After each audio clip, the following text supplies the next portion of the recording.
विजयी विश्व तिरंगा प्यारा, झंडा ऊंचा रहे हमारा।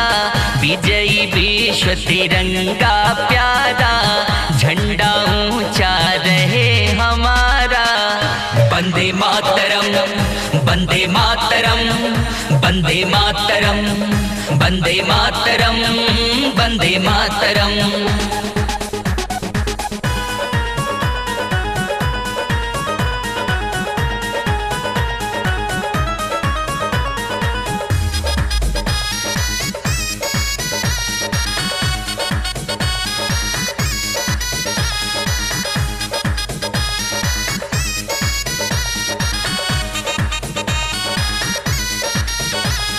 सदा शक्ति बरसाने वाला, प्रेम सुधा सरसाने वाला, वीरों को हर्षाने वाला।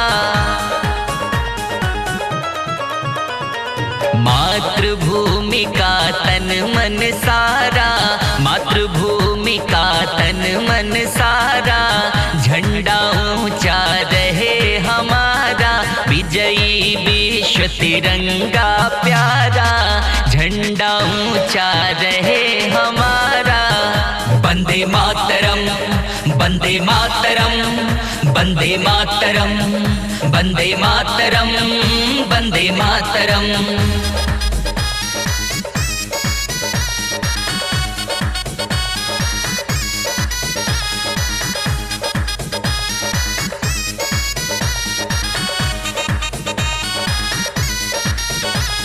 शान न इसकी जाने पाए, चाहे जान भले ही जाए।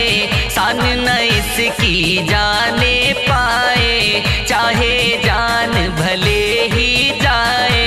विश्व विजय करके दिखलाए, तब हुए प्रण पूर्ण हमारा। झंडा ऊंचा रहे हमारा, विजयी विश्व तिरंगा प्यारा।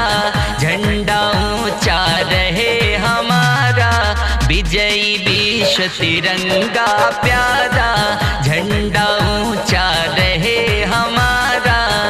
वंदे मातरम, वंदे मातरम, वंदे मातरम, वंदे मातरम, वंदे मातरम।